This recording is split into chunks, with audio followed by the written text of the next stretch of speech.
up, world? Welcome back to the Mighty Noipi channel. In this episode, we're going to do a commentary or reaction video to Asian Boss's video. I believe it was released 2 years ago on what's the ideal beauty standard in the Philippines. So it's nice to know what my wife's thoughts about this topic because she's a woman. She was born and raised in the Philippines, and I'm quite curious as to what she will say about this, no? As Because we live in the States and in the UK, we've been around, so we know pretty much the beauty standards of different people from different races from different countries. So yeah, I'm just gonna, if tugma ba yung beauty standards niya as of the moment after the places that we went through and the people in the Philippines. So let's go. You can see the diversity among Filipinos just in looks alone, with Chinese, Malay, and Spanish influences among many others. Yeah. So with that being the case, what is considered beautiful to Filipinas? So what are your ethnicities? You. So ikaw. So what are your ethnicities?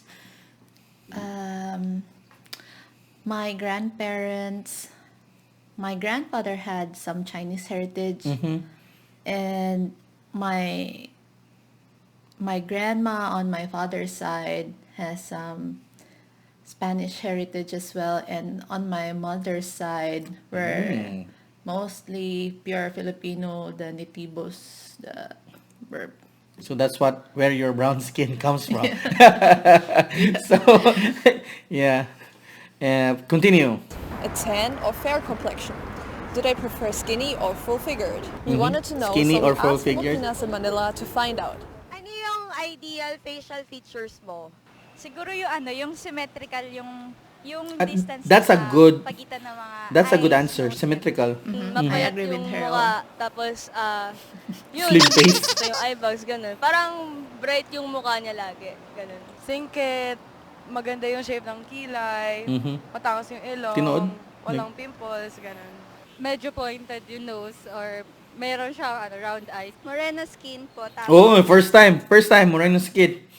First time. First time. yung mata ng Filipina is hindi siya chinita, hindi rin siya masyadong malaki. Matangos po ilong, tapos maputi po onte. Masingkit-singkit yung darker. mata, yun lang po. Ano yung Singkit. ideal height and weight mo? For me, kasi In terms of facial features, the common answer is high bridge nga nose, no? Matangos ang ilong. Or pointy. Yeah. We have such a fetish for that, no?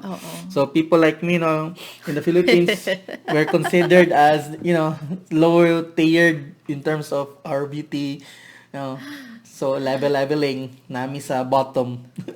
So yeah. Can I make a Yeah. commentary on the initial interview that I noticed? So I noticed that most of these women, when they were asked on what's your ideal beauty, I noticed that what they would say that they want is something that they don't have. Oh, right. Earlier I noticed that she mentioned about the eye bags. I noticed she had some, and Yeah. smaller Small face. face. And the other lady, I noticed her mentioning about her complexity, which she wants it to be a bit fair. And I noticed that she's a bit dark in color. Well, I just noticed that women would, I don't know, they would Prefer. want to have something that They the don't other have. ladies have and they don't have. Did you notice that as well? Yeah, now that you mentioned it, medyo I highlighted it Yeah, to you you. highlighted to me. It's weird that it's always the grass is always greener on the other side. No, we always long for something that we don't have. And initially I quickly caught it, and that's why my eyes were like, oh, these ladies, they should like love themselves more. Yeah, but that is the pressure of media, no, towards these women. Yeah, because media, they have this, their And ideal mm-hmm. beautiful women, and because media has a very strong influence, especially in the Philippines. So these ladies, they would like idolize someone who media is portraying as beautiful. Yeah, I believe so. Yeah. So the unattainable standard of beauty, which is no Greek goddess. I really don't agree on that one. I think ev- be, what's that saying, that beauty is in the eye of the beholder? Is that correct? Yes. Yes. Is that one correct? Yes, that is the correct expression. Yeah, so that's just what I noticed on this first few segments. Yeah, women tend to like the features that they don't have themselves. Okay.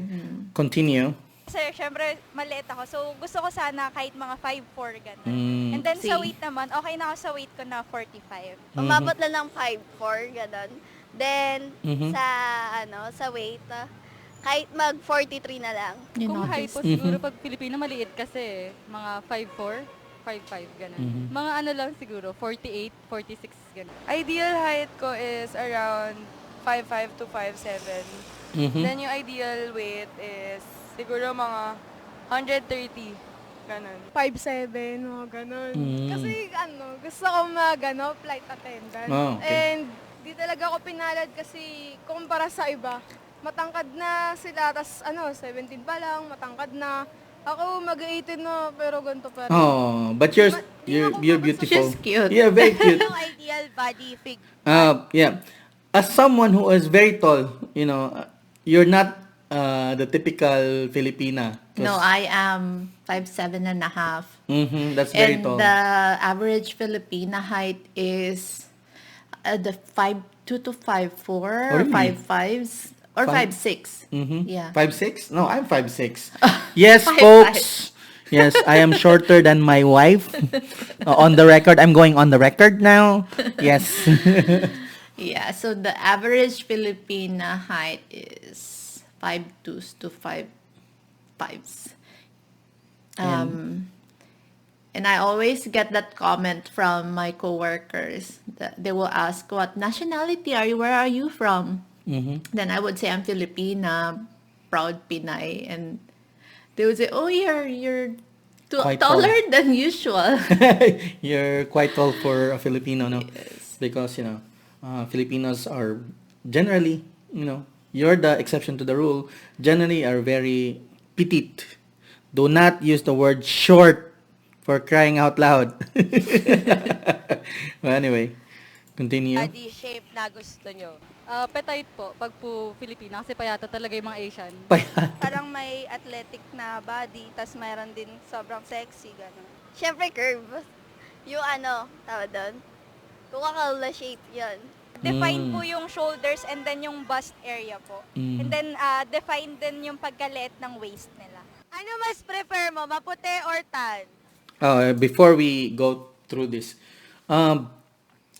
yeah, that pod, no, Which one? media is portraying that the slim waist, tiny waisted women are the most desirable. I think it's from the 60s, American, those classic American movies that the waist is very defined. Even in the Philippines, on the 60s, 70s movies, the waist is very defined and it's portrayed as Beautiful. beautiful or sexy. So I think, no, medyo dito man nagsugod. That's where Hollywood started, no, gaining traction. So they projected that as the, one of the most perfect na features that a woman can have, a tiny waist. Unfortunately, if you're thick or if you're the more chubby side, it's considered, unfortunately for our culture, as undesirable, which is stupid, by the way. Yeah. So let me just share. Growing up, I have this ideal image of what is beautiful and sexy. And I don't know, maybe I got this from media because I didn't get this from my parents. They wouldn't tell me that beautiful is this, sexy is, or you have a good body with that. Because we always hear from our mama and papa, they would always say, you are the most beautiful That's nice. child there Yeah. is. But going back, my ideal beautiful is, fair skinned, matangos na ilong, In short, Caucasian. Caucasian. Oh my, yes. And with the body, the ideal 36, 24, 36. Okay. And I wasn't that. I'm not gifted here. And I don't have a tiny waist. And I had to do squats to work on my back behind. So I had this idea of what is beautiful and pleasant looking, and because I didn't get that from my parents, so I must have got that from media or other people. Yeah. Definitely. The role that media plays in our lives, man, it's underestimated, but they will rule our perception. No? They manipulate our perception. So continue, no, na complexion. Kasi Oh, natural yun ng mga Pilipino eh. Ah. Kulay ng mga Pilipino. Kasi pag sa maputi, Kids are learning pag now. umitim ka, wala rin pangat ka, no? Pag sa maitim, pag pumuti ako, fuck, aura. Sa generation kasi ngayon, parang ang definition ng beauty is pagiging flawless and then maputi, ganun. Maputi. Kasi may timpo ko. But she's beautiful. But in fairness, she's This lady, is beautiful. she is beautiful. Oh. And I think that, but as we said, media portrays her as not, because indigenous looking, for being dark. I think she's beautiful. She is beautiful, Just how she babe. is. Honestly. Ano mga ginagawa mong ways para ma-achieve mo yung Oh, maputi ka? crap. Hindi ako lumalabas ng bahay. Oh, Yung iba nagpapaputi talaga, pero ako, kontento na ako sa kulay ko. that's Kasi yun nice. yung dinadala natin kulay natin kayumanggi.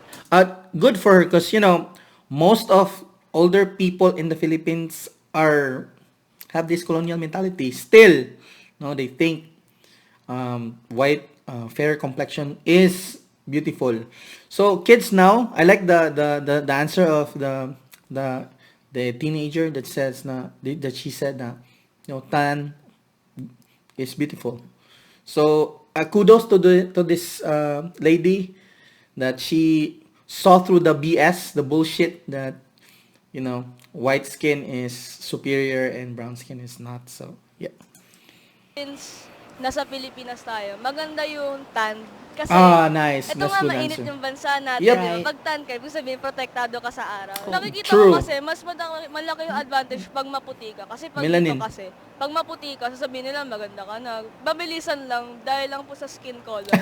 Sa mga TV shows, saka sa TV, paano pinapakita yung Filipina beauty? Yung sa kulay nila, tapos yung natural look nila. Dito kasi parang mas ina-advertise pa nila yung pagiging Yes. maputi. Di Yes. ba? Madami nagpapaglutam, madami nagpapa-injection dito. Which is stupid. Kaysa sa pagiging tan. Actually, sa marketing, inaaral namin siya na sa commercials usually, papamukha sa'yo ng marketers na, na ang pangit mo. So you have to be like this. You have Like what she said, this is true in terms of marketing. The tactic of marketing is to make you feel insecure, so you will buy that product. The more insecure you are, the more likely you are to buy something, So media tends to play with our emotions, our insecurities. So people are waking up. I'm glad that people are actually acknowledging this as a problem, no? So Filipinos are starting to wake up, becoming woke. No, I'm just kidding. Becoming awake. So, ganon. parang they're setting Good a job. standard kung ano yung para ma-offer yung products. Kala may pera ka talaga. 100 yan bago makag-beauty. Hindi naman natin kasi likaya kasi may budget sila eh. Tayo wala tayong budget She's talking about Diba? celebrities and other Wala rich akong people. makita sa TV commercial na nagpo-promote sa Filipina skin. No? True. Natin. And this kid is Bakit beautiful sa as commercial well. dito sa Pilipinas, puro fair yung nakikita natin? Kasi yun nga yun talaga yung gusto ng mga Pilipina, pumuti eh. Samantala dun sa ibang bansa naman gusto nila tan. Kasi True. po malinis daw tignan. Yun daw po yun. Yung the perception that having white skin is parang you look cleaner, you look smooth, hygienic versus dark skin and brown tan skin. It's just programming. It's just programming, no? Again. I think, it's just to promote the product. Yeah, and it goes way back to colonial slaves and masters, you know. So if you tend to work the fields, you will have darker skin, and if you are the colonial master, you have white skin. Even the colonial the masters who are Filipinos, they tend to have fair skin because they don't go working out in the Right. fields. So they have slaves or laborers for that.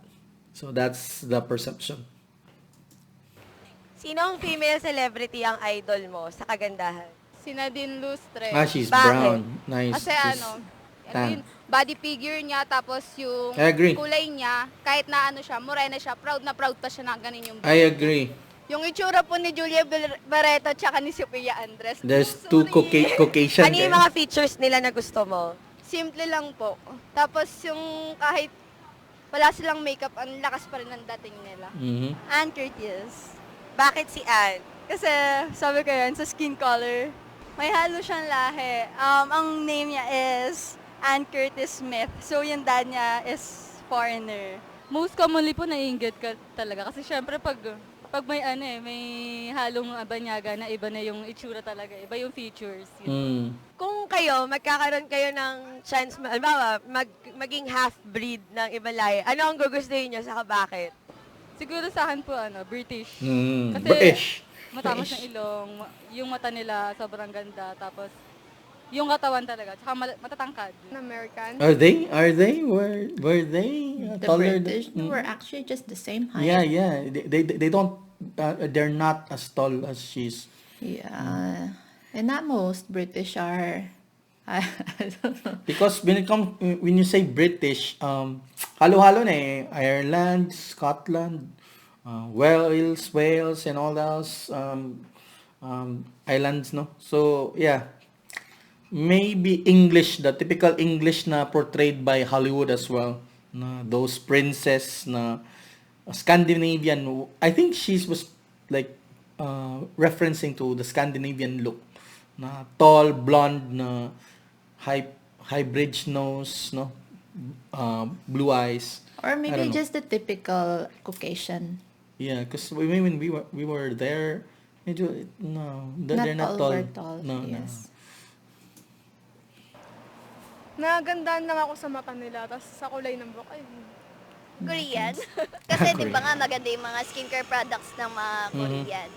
Ginagamit yun ng mga Pilipino. Kasi syempre naiinggit tayo sa sa maganda, dun sa pamputi nilang Kasi dahil gusto ko ganito kakinis yung mukha ko. Ito yung mga gagamitin ko. Yun. Ano yung part ng Filipina beauty ang pinaka-proud ka? Yung sa eyes. Kasi even though may Chinese blood ako, hindi siya, mas nagiging dominant yung Filipino blood dahil sa mata ko. So, Kulay. Yeah. Bakit? kasi morena is the new beautiful. It's not the Maganda new. ngayon it's kasi beautiful. nababago na siya. Na Yes. hindi na siya, porket maganda ka Yes. porket maputi ka, maganda ka na. Yes. Mas tinitingnan na nila yung overall qualities. Ayun. That's Sa nice. akin, kasi minsan hindi mo makita eh. Siguro para sa akin, yung values po. Hindi mo naman kasi kailangan ng maraming pera para maging maganda ka. Basta maganda ugali mo, maganda kalooban mo. Sure. Maganda ka na para sa mga tao. Pang Miss Universe yung answer niya. Yeah. Pang Miss Universe, no? And their answers, and what surprised you the most? To some of their answers, met you what is beautiful in your country? Let us know in the comments below for more authentic insight into the latest news and culture. Yeah, that's it, no? And I'm glad that people are changing what their beauty standards, no, in their head. Breaking away from media's programming. Yes. Oo, tinood. So, how would you define beauty? Beauty to me, oh my God, this is such a Miss Universe question. Or how would you define beautiful? Beautiful for me, I would agree. Symmetry, symmetry, physical beauty, symmetry, and I prefer um, darker na complexion or tan or Filipino. So you have your own standard. oh, Yeah, okay. You have yeah. your standard of Yeah. beauty. So, and growing up, no, even though I'm a guy, pero I was still bombarded with this crappy programming by media that I'm not desirable because I have this wide nose, I have this darker skin, and I'm not quite tall. So yeah, but despite that, no, I was able to bag a beautiful wife who's taller than me. And growing up, I really veered away from that kind of thinking, programming. So early on, I caught myself from thinking that way. So that's it. Yeah. And any for you, what is your standard of beauty? Oh, Miss it's so Universe. hard. Yeah, it's so hard.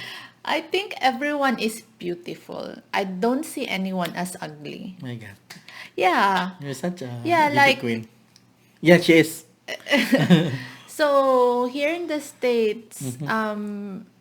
or if you would just look at one person and just look at them as a whole and not just focus on like the asymmetry or Mm. the crooked teeth or the hair or Yes.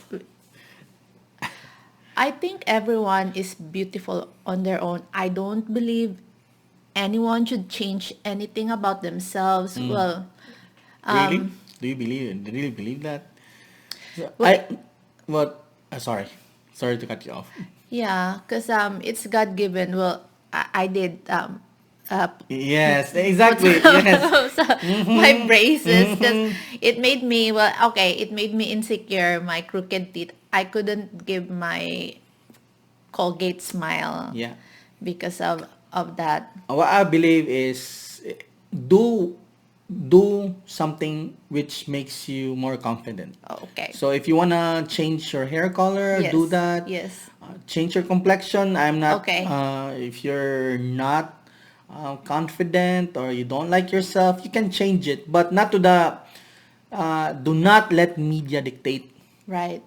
I what agree with you on that one. Do something that will make you more confident and love yourself. Yes, Yeah, and, yeah. and love yourself. Yeah, love yourself, acceptance, awareness, and loving yourself. That's it. These are cliches, but these are truths and principles to live by. Authenticity, being congruent. Sabi niya, the other girl says, overall qualities, not only skin deep features are considered the beauty standard. Oh, grabe. Miss Universe. Yeah. Yes. So, any, in conclusion? Well, I think every nationality, Yeah. we all have defining features. You would instantly know that, oh, that's Filipina, that's from India, she's Caucasian, that's Latina. And we all have different features that defines us as who we are, Yeah. as a culture, as Yeah. what's that called? Which country you came From. from. And I am very proud to be like living here in the States and wearing my brown collar and just being You. me. Yeah. Yeah, and I think just being happy, be confident of what you are, that makes you beautiful. Yeah. And it's true that, we really do want something we don't have. Caucasians here wants to have our tan. our Yes. brown complexion, and us wanting their fair complexion. Well, me not so. I don't. But anyway, yeah, if you like this one, click the like button. And if you wanna comment something, comment down below. Join the discussion below. Yo, let's exchange ideas. And yeah, if you want, please help us grow this channel. Subscribe to us. Smash the subscribe button. And as usual, nothing. As usual, we're out. Peace. Laters.